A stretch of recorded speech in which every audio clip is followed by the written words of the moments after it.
Deuteronomium, hoofstuk 34. Toe het Moses die berg Nebo uitgeklim na die bopunt van Pisga, wat in die vlaktes van Moab, reg oorkant Jericho geleë is. Vandaar het die Here die hele land vir hom gewys, en hy het van Gilead tot by Dan gesien. Verder het hy Naftali, asook die grondgebied van Efraim en Manasse, en die landstreek van Juda tot by die westelike see gesien. Hy het ook die Suidland, die Negev en die Jericho-vallei, waar die Palmstad is, tot by Soar gesien. Toe sê die Here vir hom, met 'n eed het ek hierdie land aan Abraham, Isak en Jakob beloof, en ek het aan hulle gesê, ek sal dit aan jou nageslag gee. Met jou eie oë het ek jou dit laat sien, maar self sal jy nie oortrek en dit binnegaan nie. En daar in die land van Moab het Moses, die dienaar van die Here, volgens die Here se bevel gesterf.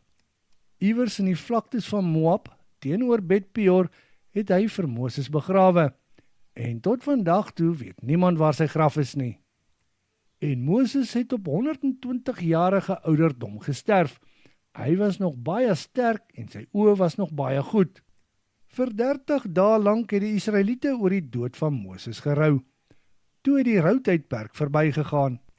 Omdat Moses vir Joshua, die seun van Nun, die hande opgelê het, was hy vol van wysheid. En die Israeliete het gedoen wat die Here vir Moses beveel het, en hulle het na Joshua geluister. 'n Profeet soos Moses, met wie die Here van aangesig tot aangesig gepraat het nie weer in Israel opgestaan nie.